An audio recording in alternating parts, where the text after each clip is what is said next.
The Droid Maxx 4G LTE is an Android smartphone made by Motorola for the Verizon LTE network.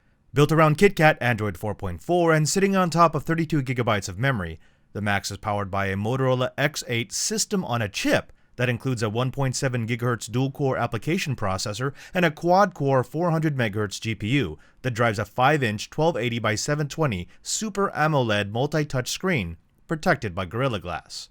With its slim bezel styling and matte finish DuPont Kevlar fiber unibody, the Maxx measures 5.41 inches by 2.8 inches by 0.34 inches and 5.86 ounces. Much of that weight comes from a 3500 mAh non-replaceable battery, which can provide up to 48 hours of typical use and more than 3 weeks of standby. For you Qi junkies, the Maxx also supports wireless charging.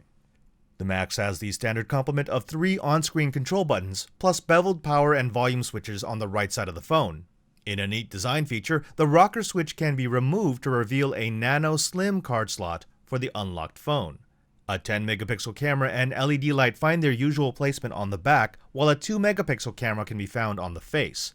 The Droid Maxx has all the cool kid wireless accoutrements, including Bluetooth 4.0, NFC, GPS, AGPS, GLONASS, and 802.11a BGN, along with LTE, CDMA, EVDO, Edge, GSM, HSPA, HSDPA, and HSUPA across the 700, 800, 850, 900, 1800, 1900, and 2100 bands. Wow. Getting past the specs, the Motorola Droid Maxx is surprisingly satisfying to use. The slightly thicker and heavier dimensions of the phone combined with the Kevlar unibody make it comfortable to cradle and unlikely to slip out of your hands.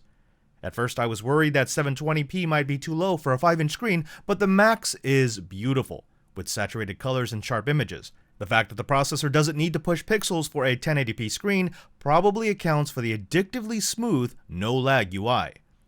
The camera is just above average. Good enough for basic pictures and videos, but definitely not in iPhone 5 territory. The stereo speakers are fantastically powerful and possibly the best I've heard on a smartphone. Combined with a fairly decent call quality, the Maxx is no slouch in the audio department. However, the real talent of the Maxx is its battery. That 3500 mAh power pack truly makes the phone live up to its name. Ingress aficionados know how the game, which uses the screen, processor, GPU, GPS, Wi-Fi, and cell radios all at the same time, can drain even an all-day phone like the Galaxy Note 3 in 4 hours or less. With the Maxx, I ingressed for more than 12 hours with enough power to spare at the end of the day for some Netflix.